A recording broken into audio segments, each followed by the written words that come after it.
Well, he's no astronaut. In fact, he's never even stepped foot inside a spacecraft. But for nearly 20 years, he's been regarded as a key player in NASA's space program. Tony Hutchinson, a self-taught entrepreneur, has been quietly plugging away behind the scenes, ensuring the lines of communication between Houston and the International Space Station are always kept open. And as Vassal Melandris discovered, he does it all from his backyard, right here in SA.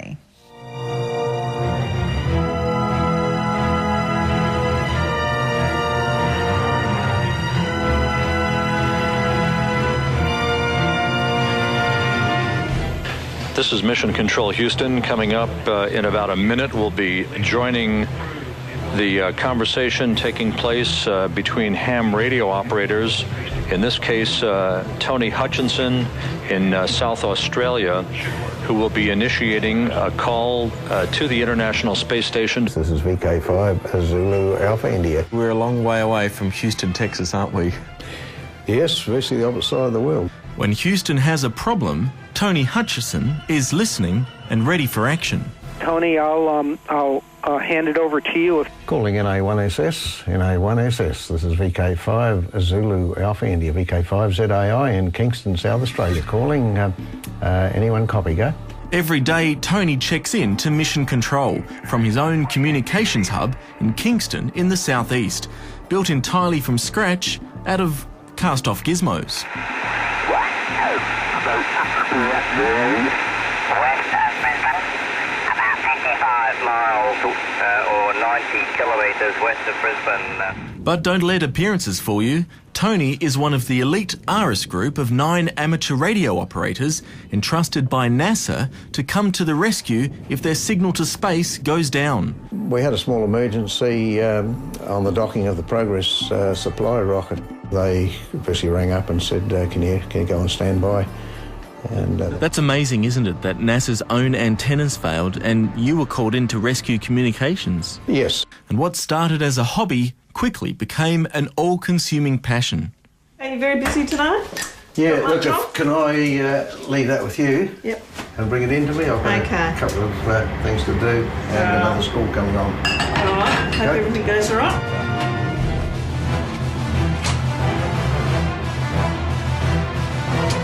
The International Space Station, it's being tracked all around the world, and you can see it on a colour computer in his what looks like his lounge room. I think his wife's been kicked out of the lounge room.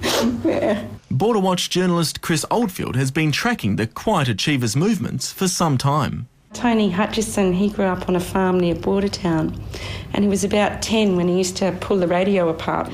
But then he got into amateur radio, and from amateur radio he became involved in different space schemes, and he was the one who kept Andy Thomas in contact with his family, and they became quite good friends. How are you getting on? Are you quite used to it? He was responsible for, yes, that's the way on more than one occasion, for linking me up with Andrew from the front lawn. And talking face-to-face as he passed over. Adrian Thomas, father of the famous Adelaide astronaut, says he owes a debt of gratitude to Tony, who always managed to keep the phone lines open during his son's voyages through space. I'm very glad to have had it. It would have been very different if I was just sitting here on my own with no link at all to what was happening. When a fire broke out on the Russian space station Mir, it wasn't NASA's communications, but Tony's, providing the much-needed reassurance to the Thomas family that Andy was in no danger. It's something I wouldn't like to go through again, and I really must say that the help of Tony Hutchinson was absolutely wonderful. With the space station and everything else. These days, the 68-year-old is supposed to be retired. And considering he's been repeatedly knocked back by the state and federal governments for any financial support, Tony can barely afford to keep up with ongoing costs. I estimate it costs me personally about $4,000 to $5,000 a year. Who covers the electricity bill? I do. But nothing can stop this space ace from doing what he loves. And lately he devotes much of his spare time in the classroom, offering South Aussie students a rare chance to talk to astronauts on board the International Space Station. That must give them a real buzz. It does. It's any school in the world can apply. It's a waiting list at the moment, unfortunately, of around 18 months because it's so popular. It's only a matter of filling out an application. Andy Thomas may yet have a part to play in NASA's next major project, a base on the moon. And you can be sure Tony will be facilitating wherever possible. Fancy a trip to the moon yourself? That's a long way. I think I'd be in it, yeah. I've experienced most things in life and, yeah, if the chance came up, I think I'd be there. He may be unrecognised and largely unsung, but Tony Hutchison's efforts have certainly not gone unnoticed by NASA, treating him, just like his astronaut friends, as a bit of a hero. I got an award from NASA the other day for the engineering work that I've put in over the years, which I had no idea was coming, but it was quite a thrill. Does it make you proud to think, you know, you've played this pivotal role in connecting so many people? Yeah, I suppose, yes. Any regrets?